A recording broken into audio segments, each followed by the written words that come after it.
Hello बेटा, how are you? Fine, okay.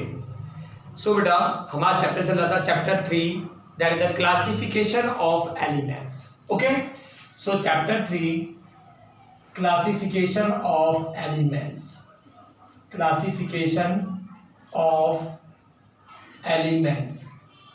Okay बेटा, so last topic क्या था हमारा? Ionization enthalpy. उसमें देखा था ना आपने, what is ionization enthalpy? means the amount of energy is required to remove the electron from outermost cell in gaseous state। मतलब outermost cell से, मतलब वैलेंस सेल से इलेक्ट्रॉन को रिमूव करने के लिए हमें जितनी एनर्जी की रिक्वायरमेंट होती है that is called ionisation enthalpy. Okay, अब मैंने बताया था आपको आयनाइजेशन एंथैल्पी कौन कौन से फैक्टर पर डिपेंड करता है। तो बेटा सिंपल सी बात है, किसी चीज को निकालना कब आसान है? जब उनके बीच में फोर्स ऑफ अट्रैक्शन कम होगा। सो फोर्स ऑफ अट्रैक्शन कम होगा तो क्या होगा? इलेक्ट्रॉन बहुत ही इजीली मूव हो जाएगा। तो अगर हमने देखा था बेटा डाउन द ग्रुप और लेफ्ट टू राइट पीरियड में, पीरियड टेबल देखा था हमने, down the group number of shells increase, number of shells increase, क्या होगा? Force of attraction decrease, force of attraction decrease, it means ionization enthalpy decreases। okay, ऐसे हमने left to right देखा था बेटा, left to right number of shell is same but effective nuclear charge increases. Now what is effective nuclear charge? The force of attraction between electrons and जो proton उसके अंदर है, उन प्रोटॉन के बीच में जो अट्रैक्शन होती है that is called effective nuclear charge, that is called effective nuclear charge। fine, so left to right effective nuclear charge increase, side decrease, क्या होगा? side decrease, तो क्या होगा? ionization enthalpy increase, side decrease, attraction ज्यादा, electron remove करने के लिए हमें ज्यादा एनर्जी चाहिए। अगर बेटा ज्यादा एनर्जी चाहिए तो क्या हो गया? It means size decrease, ionisation enthalpy increases. मैंने इसके बाद आपको कुछ फैक्टर्स बताए बेटा, कौन कौन से फैक्टर्स हैं जो आयनाइजेशन एंथैल्पी पे इफेक्ट डालते हैं। तो उनमें एक नाम था पहले, सबसे पहले एटॉमिक साइज बताया था मैंने आपको लास्ट प्रीवियस वीडियो में। फिर आपने देखा था न्यूक्लियर चार्ज, फिर आपने देखा था शिल्डिंग इफेक्ट। जितना ज़्यादा शिल्डिंग इफेक्ट होगा इलेक्ट्रॉन का और न्यूक्लियस का अट्रैक्शन उतना कम होगा। जितना कम इलेक्ट्रॉन और न्यूक्लियस के बीच में अट्रैक्शन कम होगा तो क्या होगा? आयनाइजेशन एंथैल्पी डिक्रीज होगी। इसके बाद देखा था आपने हाफ फिल्ड फुल फिल्ड। जो हाफ फिल्ड और फुल फिल्ड होती है बेटा वो एक्स्ट्रा स्टेबल होती है, और जो एक्स्ट्रा स्टेबल होगी तो क्या होगा? उसको हमें उसमें से इलेक्ट्रॉन निकालने के लिए में large amount of energy is required, हमें ज़्यादा एनर्जी देनी होगी उसको निकालने के लिए।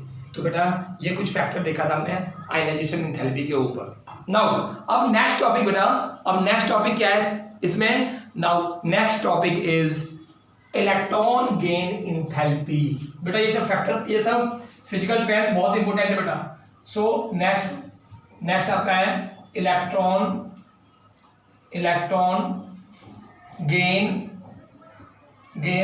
Enthalpy, electron gain enthalpy. Electron gain enthalpy की बात करें अपने हम, तो इसको पहले पढ़ते थे हम लोग इलेक्ट्रॉन एफिनिटी। इसको इलेक्ट्रॉन एफिनिटी बोलते हैं बेटा, इलेक्ट्रॉन एफिनिटी। एफिनिटी मींस क्या होता है बेटा? एफिनिटी का वर्ड क्या होता है? अट्रैक्शन। एफिनिटी, इलेक्ट्रॉन एफिनिटी मतलब क्या हुआ? ये इलेक्ट्रॉन को अट्रैक्ट करती है। और इलेक्ट्रॉन के इसको क्योंकि इलेक्ट्रॉन एफिनिटी का मतलब क्या था कि इलेक्ट्रॉन को अट्रैक्ट करती है, तो यहाँ पे ये इलेक्ट्रॉन अट्रैक्ट करने का नेचर, ये तो इलेक्ट्रोनेगेटिविटी की बात भी करते हैं। इलेक्ट्रोनेगेटिव का भी यही होता है। इसका नाम क्यों चेंज किया? नाम चेंज करने मतलब क्या था? इसमें एनर्जी का ही नाम नहीं आ रहा है, इलेक्ट्रॉन एफिनिटी, इलेक्ट्रॉन को अट्रैक्ट करना। सो इसका नाम चेंज करके इन्होंने क्या किया? Electron gain enthalpy. पुराने बुकों में इलेक्ट्रॉन एफिनिटी भी है, लेकिन इसका नाम इलेक्ट्रॉन गेन इंथैल्पी। अब आया ना, electron gain means attract, electron gain enthalpy means the amount of energy is released कब? when an atom gain the electron, means अगर कोई एटम इलेक्ट्रॉन को गेन करेगा तो क्या होगा बेटा, अगर कोई एटम इलेक्ट्रॉन को गेन करेगा तो क्या होगा, अगर कोई एटम इलेक्ट्रॉन को गेन करेगा बेटा तो इलेक्ट्रोनेगेटिविटी, इलेक्ट्रॉन गेन एंथैल्पी क्या होगा बेटा, वो एनर्जी रिलीज करेगी। क्यों, अब क्यों करती है रिलीज, इसके ऊपर टॉपिक देखो बेटा, इसके ऊपर ध्यान दो।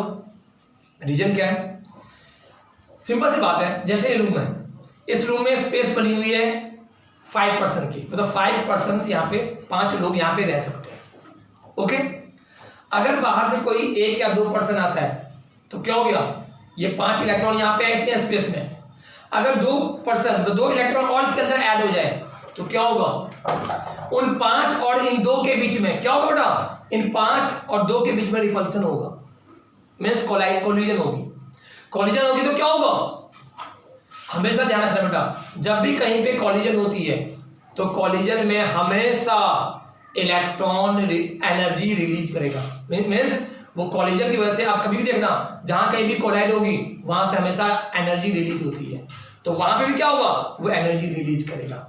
सो इसलिए बोलते हैं हम लोग इलेक्ट्रॉन गेन एंथैल्पी क्या बोलते हैं, the amount of energy release, the amount of energy, the amount of energy release, the amount of energy release when an extra electron is added, extra electron is added in gaseous atom, gaseous atom। बेटा बार बार हम gaseous atom की बात क्यों कर रहे हैं, क्योंकि gaseous atom के जो पार्टिकल्स होते हैं ना, एटम होते हैं, वो हाईली एक्टिव होते हैं, क्योंकि मोशन करते हैं। गैस के पार्टिकल बहुत एक्टिव होते हैं, जैसे क्लास में कुछ स्टूडेंट ऐसे होते हैं जो सॉलिड, एक बार बैठ गए, नहीं कहीं जाना ना उधर करना, चुपचाप बैठे हुए। एक ऐसे होते हैं जो थोड़े से लिक्विड जैसे होते हैं, तो इधर उधर मूव करते हैं। एक ऐसे होते हैं बिल्कुल गैसियस, वो यहाँ से वहाँ, कभी इस क्लास में कभी उस क्लास में, कभी कहीं पे भी ऐसे होता है। तो क्या हो गया, ये वो एटम के नीचे ऊपर डिपेंड करता है कि गैसियस स्टेट है कि नहीं, एटम को उसका वो गैसियस स्टेट क्या है। तो यहाँ गैसियस का लेने का मतलब क्या है, गैसियस लेने मतलब यहाँ पे हमारा ये है कि वो इलेक्ट्रॉन की बात कर रहे हैं। गैसियस स्टेट में एटम जो होंगे वो एक्टिव होंगे, वो इलेक्ट्रॉन एक्टिव होगा बेटा। सो बेटा तो ये क्या हो गया, that is called electron gain enthalpy. Electron gain नाम लग रहा है, नाम से लग रहा है बेटा, electron gain enthalpy, the amount of energy released when extra electron is added in an gaseous atom. Now अब हम बात करते हैं बेटा, ध्यान दो, अब हम बात कर रहे हैं कि ये तो आपने देख लिया कि कॉलिजन पे डिपेंड करती है, जितना ज्यादा कॉलिजन उतना ज्यादा वो एनर्जी को रिलीज करेगी, जितना ज्यादा कॉलिजन वो उतना ही ज्यादा एनर्जी को रिलीज करेगी।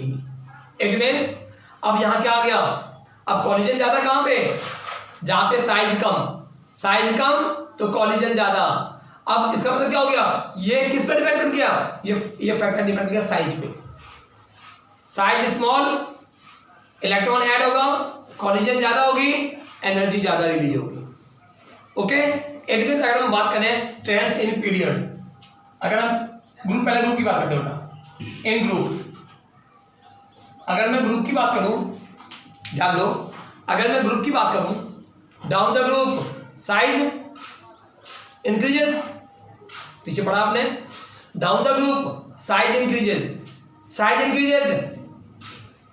सिंपल सी बात है बेटा, अगर यहाँ पे इतने स्पेस में 5 पर्सन रह रहे हैं, और अगर मैं इसी स्पेस को बड़ा कर दूं और जब इलेक्ट्रॉन आएगा तो क्या होगा, कॉलिजन के चांस उतना नहीं होगा। क्यों, कहीं पे भी जब स्पेस होगा तो कहीं भी एडजस्ट हो जाएगा। इट मींस इसका मतलब क्या हुआ कि size down the group size increase, size increase तो क्या होगा, down the group size increase, size increase it means electron gain enthalpy decrease. क्यों, साइज इंक्रीज होगा, कॉलिजन कम होगा, एनर्जी कम रिलीज होगी, इलेक्ट्रॉन गेन एंथैल्पी कम होगी। तो down the group electron gain enthalpy decreases. So down the group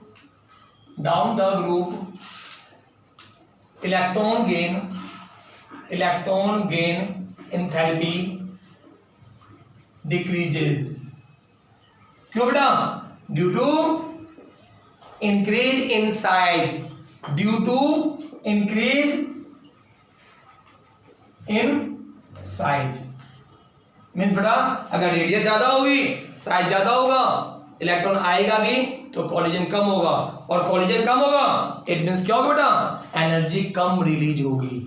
collision कम होगा तो क्या होगा, एनर्जी कम रिलीज होगी। इट मींस बेटा जो एनर्जी रिलीज होती है वो किस पे डिपेंड करती है, that's depends on the collision. और सिंपल सी बात है, नेचर में भी यही है, स्पेस ज्यादा है कॉलिजन कम, स्पेस कम है कॉलिजन ज्यादा। जितना जहां कॉलिजन वहां एनर्जी रिलीज होगी, यहाँ पे भी वही बेटा एनर्जी रिलीज हो रही है। तो down the group size increase, collision come energy come release होगी, तो इलेक्ट्रॉन की एंथैल्पी डिक्रीज। ओके नाउ अब यहाँ पे कुछ एक्सेप्शन केस है बेटा, ध्यान दो। एक्सेप्शन केस एग्जाम में बहुत आती है, साइंस है तो एक्सेप्शन केस मिलेगा ही मिलेगा। तो इसमें एक्सेप्शन केस क्या है, और ये क्वेश्चन बहुत आता है बेटा, हर जगह आता है, कहीं पे देखोगे तो ये क्वेश्चन जरूर पूछा जाएगा, ध्यान रखना।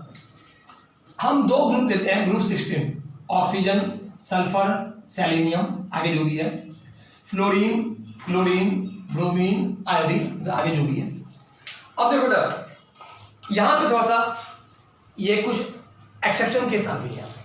क्या यहाँ पे क्या है, वो केसेस है।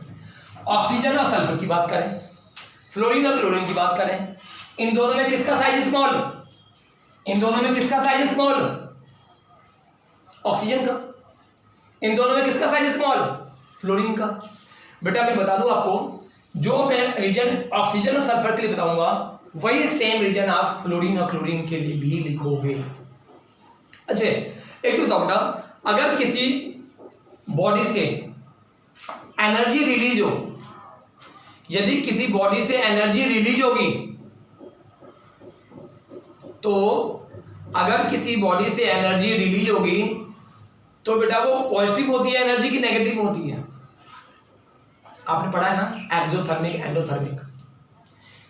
एक चीज ध्यान रखना बेटा, अगर किसी बॉडी से एनर्जी रिलीज होती है इसका मतलब क्या हो गया कि वो एक्सोथर्मिक है, और वो किसमें होती है, नेगेटिव में। मैंने आपको बोर्ड वाले में बताया था, याद है कि जैसे वो इलेक्ट्रॉन नजदीक आता है न्यूक्लियस के पास तो क्या होता है, एनर्जी रिलीज होती है, किसमें होती है वो, नेगेटिव में। सो यहाँ पे भी जब एनर्जी रिलीज होगी तो नेगेटिव में। तो क्वेश्चन यहाँ पे, अब यहाँ पे देखो बड़ा एक्सेप्शन कैसा आगे मैं डिस्कस करता हूँ, बताता हूँ आपको। ऑक्सीजन सल्फर में साइज किसका छोटा, ऑक्सीजन का। साइज किसका छोटा, ऑक्सीजन का। इसमें फ्लोरीन क्लोरीन में किसका छोटा साइज, फ्लोरीन का। रूल के हिसाब से किसकी होनी चाहिए, अगर आप देखोगे बेटा तो रूल के हिसाब से फ्लोरीन में सबसे ज्यादा होनी चाहिए, क्या, फ्लोरीन में इलेक्ट्रॉन गेन एंथैल्पी ज्यादा होनी चाहिए। यहाँ पे ऑक्सीजन में इलेक्ट्रॉन गेन एंथैल्पी सब ज्यादा होनी चाहिए। लेकिन इन दोनों की बात करें तो सल्फर में ज्यादा होती है। सल्फर का साइज तो लार्ज है ना, तो कम होना चाहिए, कम नहीं है। लेकिन क्यों, क्योंकि बेटा रीजन ध्यान दो, मैं एक बताऊं, मैं फ्लोरीन क्लोरीन बता रहा हूं, इसका समझ जाना। Due to small size of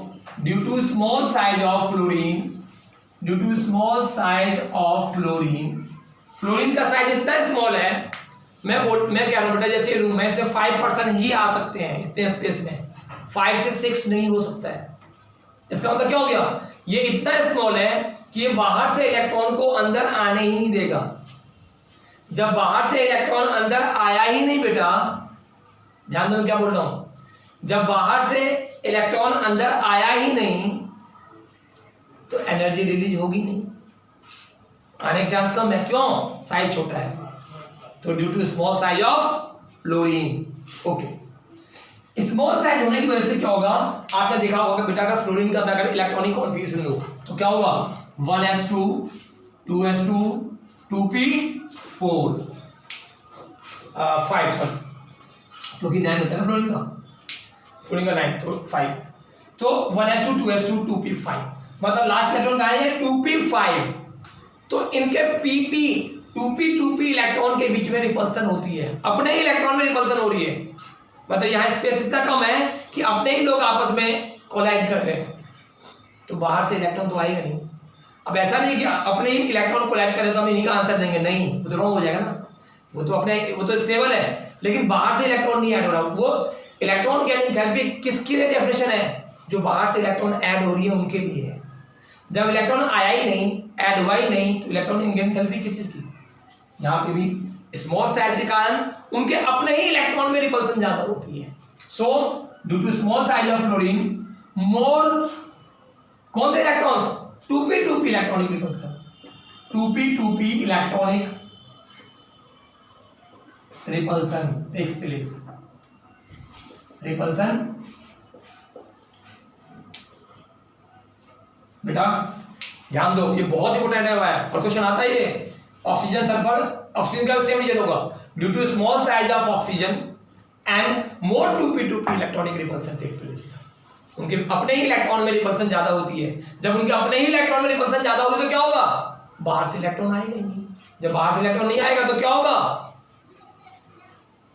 okay, so energy release नहीं होगी। सो बेटा ये एक्सेप्शन केस है। सो अगर हम बात करते हैं डाउन द ग्रुप, अगर हम बात करते हैं बेटा डाउन द ग्रुप, तो डाउन द ग्रुप क्या होता है? Down the group size increase, electron gain enthalpy decrease.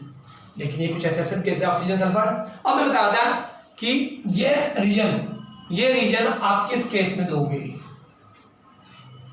एक तो क्वेश्चन आया, the electron gain enthalpy of chlorine is more than fluorine. The electron gain enthalpy of chlorine is more than fluorine, या the electron gain enthalpy of sulphur is more than oxygen. Same, बस यहां पे oxygen आएगा। Okay, और question किस form में आ सकता है तो ध्यान दो, क्योंकि इलेक्ट्रॉन गेन एंथैल्पी किस होती है बेटा? नेगेटिव में। The electron gain enthalpy EG short form लिख रहा हूं मैं, the electron gain enthalpy of chlorine is large negative than fluorine. Large negative मतलब क्या हो गया? लार्ज नेगेटिव एंथैल्पी मतलब क्या हो गया? वो ज्यादा एनर्जी रिलीज कर रही है, मींस क्लोरीन का ज्यादा है, तो लिखेंगे। या अगला क्वेश्चन क्या हो सकता है? The electron gain enthalpy of fluorine is less negative, तो आंसर लिखोगे यही। अगर the electron gain enthalpy of fluorine is, जो लेस नेगेटिव है वो लार्ज पॉजिटिव, तो लार्ज मतलब पॉजिटिव देन फ्लोरीन। या इसको एक फॉर्म और, the electron gain enthalpy of chlorine is less positive, ये लार्ज पॉजिटिव, ये large positive less positive then fluorine. तो बेटा ये आप उसके अंदर ये कोई भी क्वेश्चन इस फॉर्म में होगा तो इसका आंसर सीधा सा एक, due to small size and more 2p2p electron repulsion. बेटा ध्यान दो, ये बहुत इंपॉर्टेंट है और ये आता है एग्जाम में, मैं पहले बता दूं आपको, ये बहुत इंपॉर्टेंट है, इसको खास तौर से फोकस करो। और ये हर जगह कंपटीशन में आता है, एग्जाम में आ सकता है, तो बेटा इसको बहुत, ठीक है ना। सो रीजन ध्यान रख लो। सो बेटा ये क्या था? इन ग्रुप। अगर मैं बेटा साथ साथ उसको नोट करते जाओ। अगर मैं बात करता हूं पीरियड की, ठीक है, आज हम पीरियड की बात करते हैं तो पीरियड में क्या होता है? अच्छा, पीरियड की बात करें बेटा तो साइज क्या होगा? In period size decreases. क्यों? Force of attraction increases. अगर फोर्स ऑफ अट्रैक्शन इंक्रीज होगा तो साइज डिक्रीज होगा, और साइज डिक्रीज होगा तो इलेक्ट्रॉन गेन एंथैल्पी इंक्रीज होगा। क्यों? अभी पढ़ते आ रहे बेटा, साइज स्मॉल होगा, कोलिजन ज्यादा होगी, एनर्जी ज्यादा रिलीज होगी। सो इन पीरियड्स, पीरियड की बात करें बेटा, when we go from left to right in period, when we go from left to right in period, size decreases, electron gain enthalpy decreases. So electron gain enthalpy decreases कब? when we go from left to right, when we go from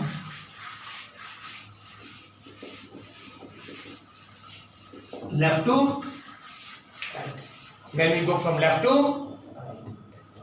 बेटा आप एक चीज ध्यान दो, क्यों? Reason लिखो, क्यों? ड्यू टू डिक्रीज इन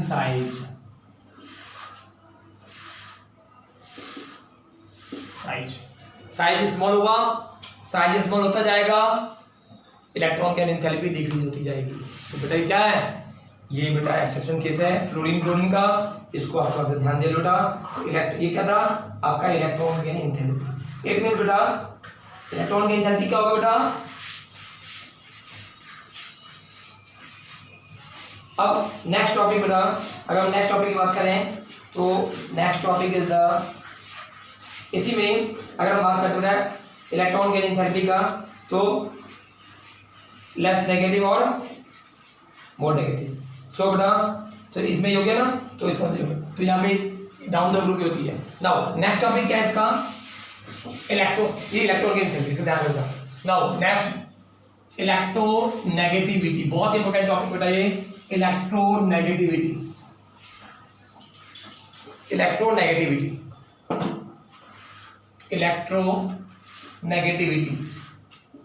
नाम से लग रहा है बेटा, इलेक्ट्रोनेगेटिविटी, नेगेटिविटी,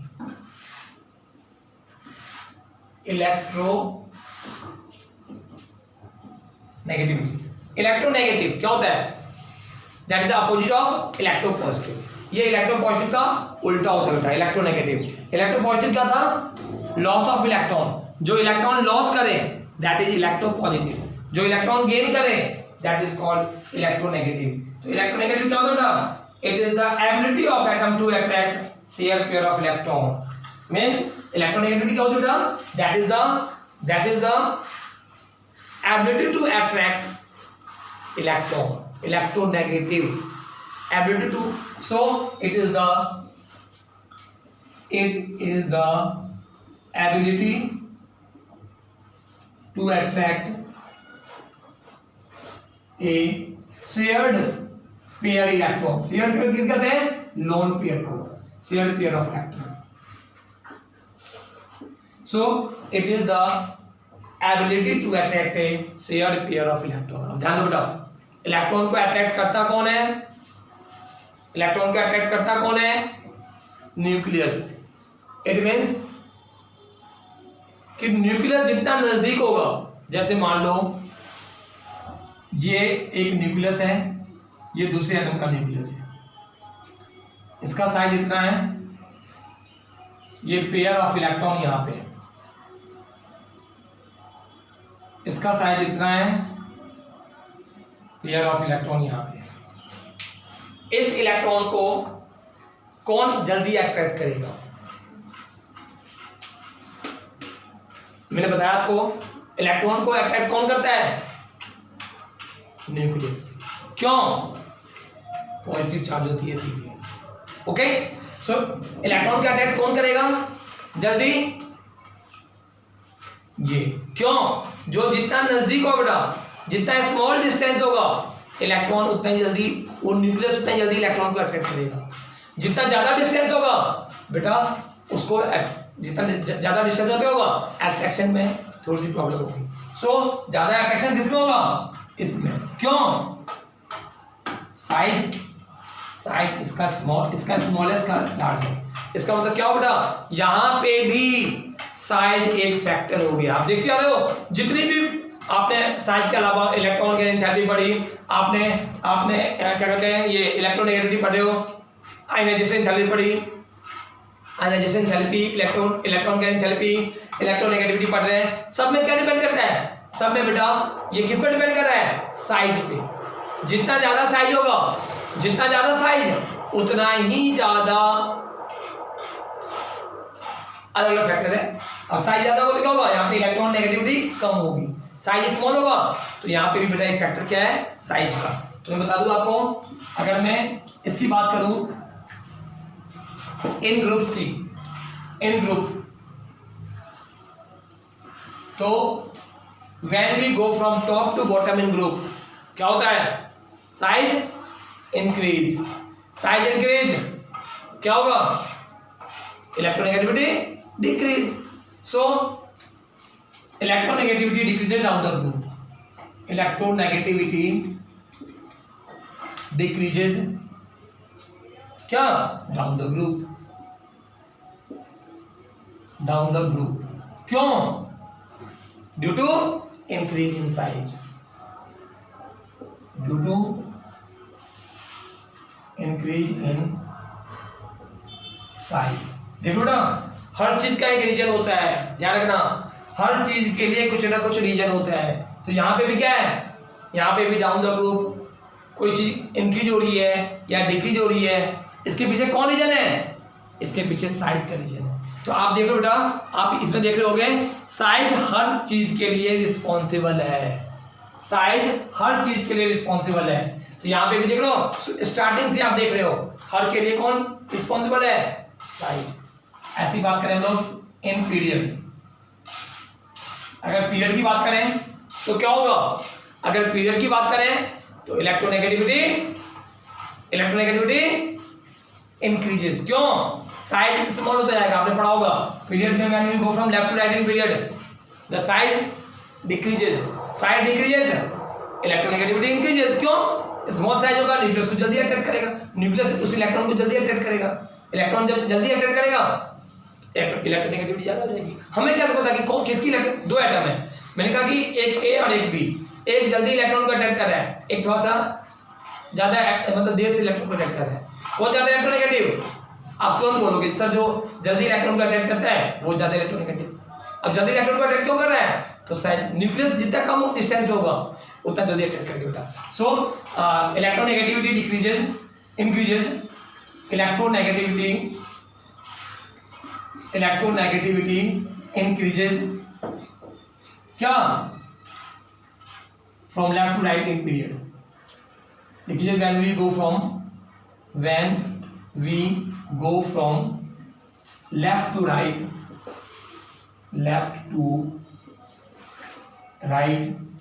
in period, क्यों, same reason, due to decrease in size,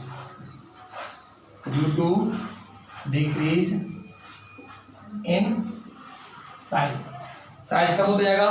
तो बेटा आप एक ही ध्यान लो, हर चीज के लिए रिस्पॉन्सिबल कौन, साइज। आप देख रहे हो ये हमारी इलेक्ट्रोनेगेटिविटी लास्ट प्रॉपर्टी थी, अब इन्हीं प्रॉपर्टी के ऊपर सारे एटम की प्रॉपर्टी चेंज होती है, सब मॉलिक्यूल की, ये स्ट्रॉन्ग है, वीक है, कलर ऐसा है, सॉफ्ट है, हार्ड है, मैलेबल है, डक्टाइल है, सब कोई भी चीज हो, सारी प्रॉपर्टी इन्हीं चीज के ऊपर डिपेंड करती है बेटा। और ये सब किस पे डिपेंड करते हैं, साइज पे। साइज किस पर डिपेंड करती है, वैलेंस इलेक्ट्रॉन पे। तो मैं बार बार बोलता आ रहा हूं बेटा, valence electron is responsible for all of the properties. सबके लिए कौन रिस्पॉन्सिबल है, वैलेंस इलेक्ट्रॉन। मतलब अगर वैलेंस इलेक्ट्रॉन ही हर चीज के लिए रिस्पॉन्सिबल है, चाहे कोई भी हो, चाहे कोई भी प्रॉपर्टी हो, आप देखते आ रहे हो बेटा, for all properties the valence electrons are responsible. Okay, तो इस वीडियो में आप जितना देखेंगे बेटा, नेक्स्ट वीडियो में हमारा चैप्टर फिनिश हो जाएगा। सो इसको ध्यान दो बेटा, और कुछ होमवर्क है जो आपको करने हैं, क्वेश्चंस डेली बाय डेली बेटा क्वेश्चंस करते जाओ। और सबसे पहले बेटा मैं बता दूं आपको, इन नोट्स को अपनी कॉपी में नोट करोगे तो कंप्लीट नोट। ओके, जब ये काम हो जाए इसके बाद जो आयनाइजेशन एंथैल्पी वो प्रॉब्लम, जो एनसीईआरटी प्रॉब्लम है, एनसीईआरटी प्रॉब्लम कौन सी प्रॉब्लम, जो एग्जांपल वाली बेटा, एग्जांपल में जो दिया हुआ है उसे कहते हैं एनसीईआरटी प्रॉब्लम। तो एनसीईआरटी की जो प्रॉब्लम है आपकी, किसके बेस के ऊपर, ionization enthalpy, IE ionization enthalpy, electron gain enthalpy, और ionization enthalpy, electron gain enthalpy, और इलेक्ट्रोनेगेटिविटी।